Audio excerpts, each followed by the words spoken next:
carretera amb molt poc trànsit. Aquesta ens durà directament a Olot. Una segona alternativa és un circuit BTT que va per Santa Llúcia del Puigmal fins a la Vall de Bianya i després de la Vall de Bianya a Olot. Seguiu-nos! Ens hem enfilat pel trencall de la carretera de Santigosa, amb molt poca densitat de trànsit, i passem per zones de pícnic, fonts i algunes fagedes. A 8 quilòmetres de la sortida, arribem al coll de Santigosa i entrem a la Garrotxa. Aquí és on hem d'escollir si pedalem per un circuit BTT que serpenteja entre Gorgs i Alzines o si seguim fins al coll de Covet i ens deixem endur per la baixada de la carretera asfaltada. Com que no tenim massa feina a pedalar, ens entretenim contemplant els paisatges de la vall.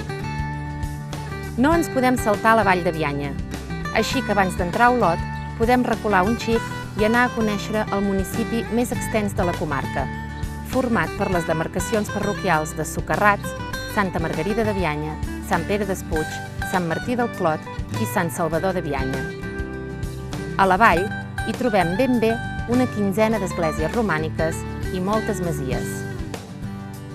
La capital de la Garrotxa és Olot, una ciutat envoltada per 4 volcans, alguns d'ells visitables, com el volcà de Montsacopa. A Olot gaudim tot l'any d'una intensa activitat cultural, molts museus i un alt patrimoni artístic i gastronòmic. Un dels espais visitables més emblemàtics és la Fageda d'en Jordà, que ofereix paisatges diferents a cada estació de l'any. A l'antiga estació d'Olot, davant del recinte firal, comença la ruta del Carrilet, que enllaça amb Girona amb un recorregut de 54 quilòmetres. A la primera part d'aquesta ruta, que forma part de la zona volcànica de la Garrotxa, hi podem trobar fins a 30 cràters. A la fresca de les fonts de Sant Roc, trobem el camí de terra que ens condueix a les preses, passant per sota de ponts de pedra i pel costat de camps de cultiu. El paisatge ens captiva, sobretot la vista de les serres del Corb i la de Finestres. Hem de visitar el Parc de la Pedra Tosca, format per l'acumulació de material arrel de les erupcions del volcà Cruscat. Estem entrant a la Vall d'en Bas i podem veure el Puig Sacalm. Si girem la vista, veiem també les muntanyes de l'Alta Garrotxa, en primer lloc, i el Pirineu al fons. Quan travessem el municipi de les Preses, arribem a una altra edificació que formava part del patrimoni ferroviari i que avui, com molts altres espais, s'ha reconvertit per acollir un punt d'informació i lloguer de material pels senderistes i cicloturistes. Aquí també hi trobem un bany adaptat, doncs les vies verdes són rutes accessibles que es poden fer en cadira de rodes o amb qualsevol de les bicicletes adaptades que es poden llogar a la ruta. La ruta del Carrilet ens pot servir per fer esport, per la passejada saludable de cada dia o per moure'ns d'un poble a l'altre. Podem pedalar al llarg de molts quilòmetres sense descansar o podem decidir parar i descobrir paisatges com els de l'àrea de Xanacs, on tindrem una panoràmica de la zona volcànica d'Olot i dels Pirineus. Seguim per la Vall d'en Bas per una ruta paral·lela a la carretera, però separada del trànsit, combinant trams assolellats amb zones d'ombra. Ens envolten els cingles de Falgars, la serra del Puig Sacalm i som a prop dels pobles de Sant Privat d'en Bas, Joanetes o els Hostalets. Per la Via Verda arribem a Sant Esteve d'en Bas, el poble amb més habitants de la vall, amb el nucli antic situat en un turó amb fortes pendents.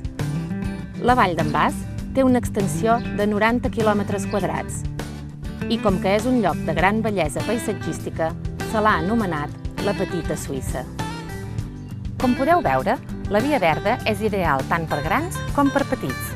Aquí a Sant Esteve d'en Bas, per exemple, podeu descansar a la zona recreativa o fins i tot fer-vos un bany a la piscina municipal. Per acabar, us recomanem que planifiqueu les vostres sortides amb antelació.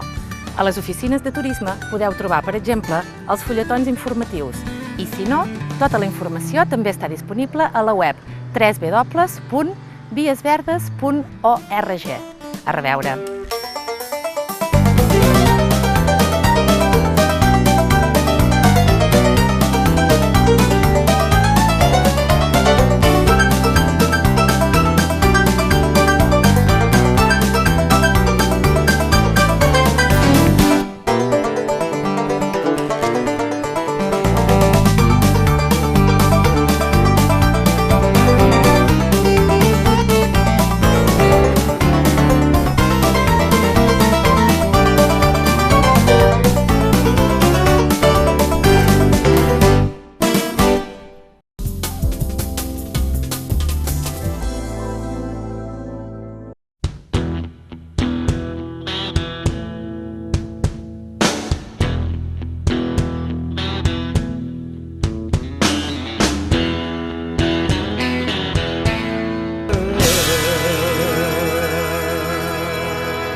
Hola, soc la Sílvia Martí, tècnic del Consorci Vies Verdes de Girona.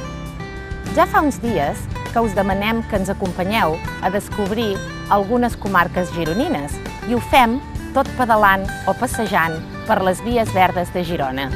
Avui us proposem descobrir el territori que hi ha entre la Vall d'en Bas i el poble de les Planes, un dels més bonics de les nostres contrades. Seguint sempre les indicacions, uns cartells de color verd, passejarem pel costat de la riera del Ridaura. Trobarem algunes fonts, pedalarem entre plataners i travessarem la carretera per un pas inferior, per recuperar el traçat original del tren. En aquest camí anirem creuant camps de cultiu que ens recorden la història dels remences, la primera revolta dels pagesos a Europa contra els abusos dels senyors feudals que va tenir lloc en aquestes terres. Pedalem plàcidament uns 2 quilòmetres per agafar forces abans d'enfilar-nos al coll d'en Bas. En aquest tram anirem travessant ponts que ens recorden el passat ferroviari de la ruta. La cota màxima del traçat és el coll d'en Bas, a 587 metres d'altitud. A partir d'aquí, entrem al terme municipal de Sant Feliu de Pallerols. Cal que anem en compte amb la baixada. Els infants s'hi diverteixen, però alguns pares pateixen. És de fort pendent, o sigui que assegurem-nos que tenim els frens en condicions. Aquest és l'inici d'un dels trams més impressionants pel que fa a vegetació i entorn natural. Passem per la parròquia de Sant Miquel de Pineda i, tot travessant més ponts, entrem a la vall d'Hostoles. Fa estona que seguim el curs del riu Brugent. El recorregut és plàcid i fàcil, molt recomanable per a famílies amb mainada i per persones amb mobilitat reduïda. Només d'entrar a Sant Feliu de Pallerols trobem l'estació, estrenada fa poc temps com a punt d'informació al visitant. El municipi està envoltat per les muntanyes del Coll Sacabra, Sant Iscle de Colltort i els volcans de Font Pobra i Can Tià. A prop del riu es conserven encara els antics molins i rentadors. Al nucli antic s'hi veuen cases amb elements gòtics i modernistes remarcables. La Via Verda, al seu pas per l'interior dels municipis, abandona la terra compactada per convertir-se en asfalt. Precisament el fet que al llarg del camí anem creuant poblets o passant-hi molt a la vora, permet que els senderistes i els ciclistes puguin disposar de serveis necessaris tant públics, com les oficines de turisme o els centres sanitaris, com privats, és a dir, bars i restaurants, lloguer de bicicletes, etc. De camí cap a les Planes d'Hostoles, passarem entre parets de pedra volcànica i sentirem la remor del riu Brugent. Aviat veurem el castell d'Hostoles. En aquest tram circulem entre alzines i roures, sota l'esguard del Santuari de la Salut i la cinglera del Far. Si ens apartem una mica de la Via Verda, podrem arribar fins a Cogolls i cercar alguns dels encisadors gorgs que hi ha a la zona. Hem travessat el poble de les Planes i al costat de la Via Verda trobem una àrea de serveis. Aquí tenim zona de pícnic, fonts, lavabos i un entorn que ens convida tant a jugar com a descansar. Nosaltres recuperarem forces. Encara ens queda un bon tros per arribar fins a Girona i poder completar tota la ruta que feia l'antic carrilet. Però això serà un altre dia.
soc la Sílvia Martí, tècnic del Consorci Vies Verdes de Girona.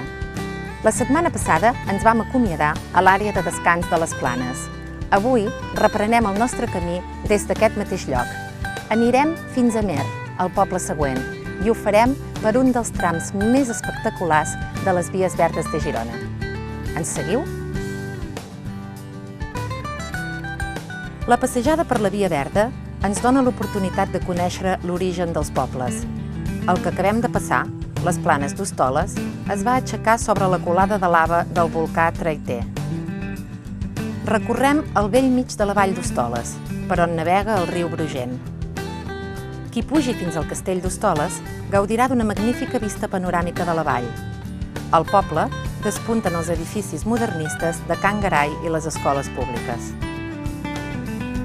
Entre les Planes i Amer, el tram és humit i fresc, cosa que s'agraeix molt durant els dies calorosos d'estiu. Si l'excursió la fem amb mainada, veurem com disfruten. En alguns moments poden deixar de pedalar i la bici segueix endavant suaument. Travessem parets de pedra gegants.